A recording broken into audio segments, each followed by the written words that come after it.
All right. I'm excited about this video. Looking forward to doing this video for you. Greetings, Disney adults, Disney fans of all ages. Welcome, foolish mortals, to the Haunted Mansion. Absolutely my favorite attraction in all of Disney World is the Haunted Mansion. And when I say it's my favorite, it's my tops. It is the top of my list, my go-to attraction, not just in Magic Kingdom, but in the entirety of Walt Disney World. I love the Haunted Mansion. So I'm excited to do a video today about the Haunted Mansion. We're going to talk about it a little bit, and I'm going to ask the question, what would Walt think of the Haunted Mansion? Now you might say, well, didn't the Haunted Mansion open after Walt had passed away? Yes, it did. But Walt was very closely tied to the Haunted Mansion. He was part of some of the planning of it. We're going to talk about that in just a few minutes. Like I said, I'm excited to do this video for you. I'm looking forward to it.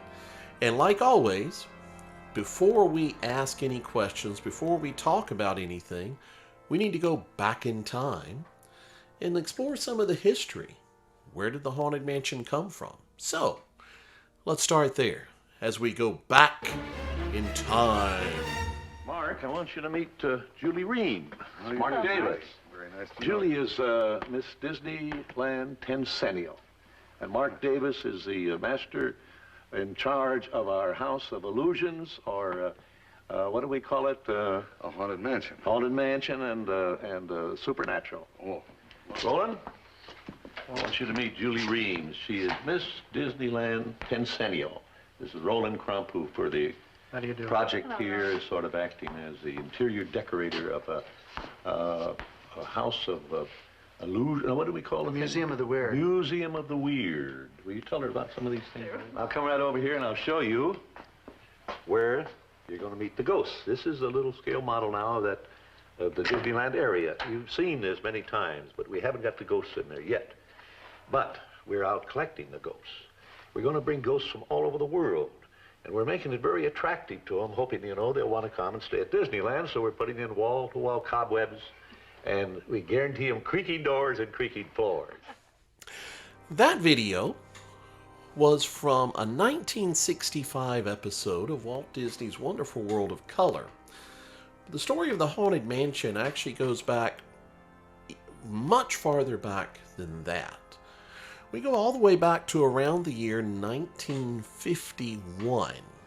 Now, 1951, Walt first had the idea for a theme park, but at the time, it was just going to be something called Mickey Mouse Park. And it was going to be located across the street from the Disney Studios. Walt had Harper Goff draw up some plans and designs for what the park would look like, and included in Harper Goff's original design was sort of a crooked road coming off of Main Street, passing a church and a graveyard, and leading to an old dilapidated house up on a hill overlooking the main street.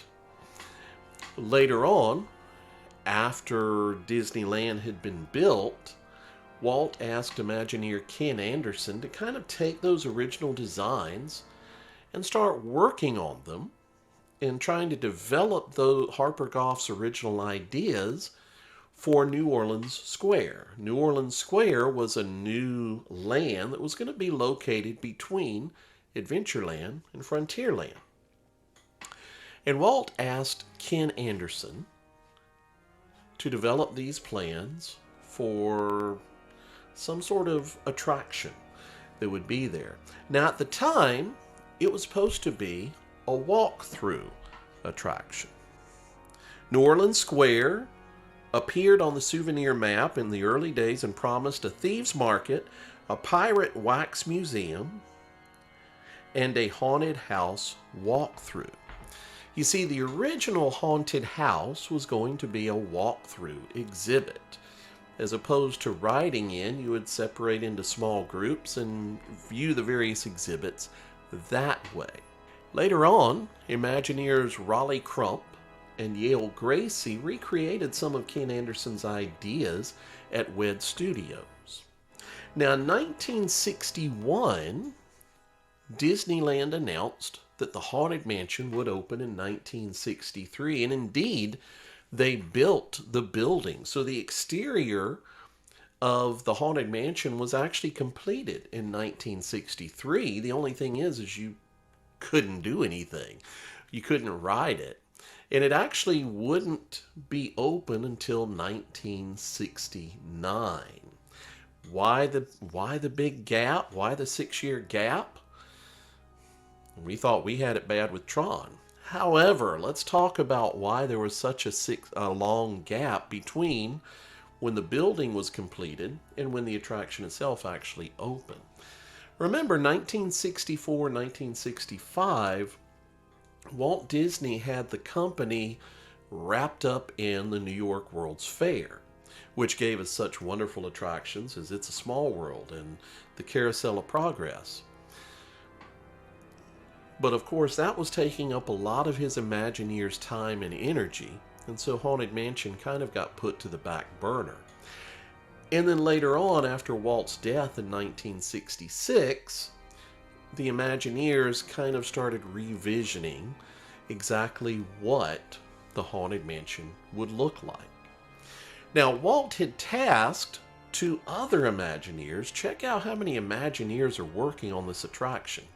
He had tasked Mark Davis and Claude Coates to develop the Haunted Mansion attraction idea. Now, and here is where we see a little bit of butting of heads. Claude Coates wanted a darker, a little bit scarier attraction, while Mark Davis favored a more whimsical, more comic approach. He wanted some gags that were happening in the Haunted Mansion.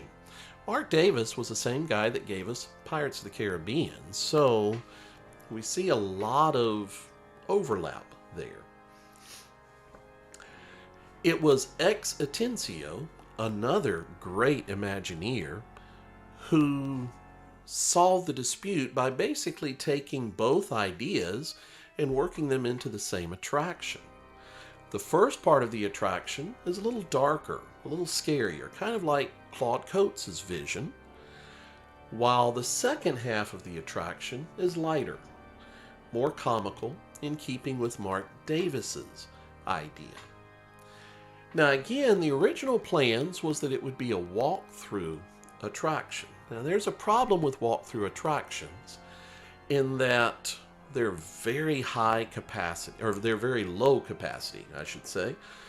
Walk-through attractions are very low capacity, which means they can get very few guests in and out in the course of an hour. The Imagineers wanted something higher capacity. Disneyland had another attraction called Adventure Through Inner Space, which was using a brand new ride system called the Omnimover.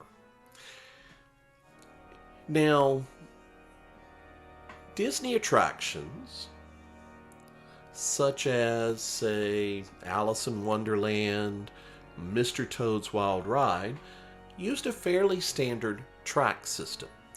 There was a vehicle that would ride along a track, and you would sit in that and go through the attraction.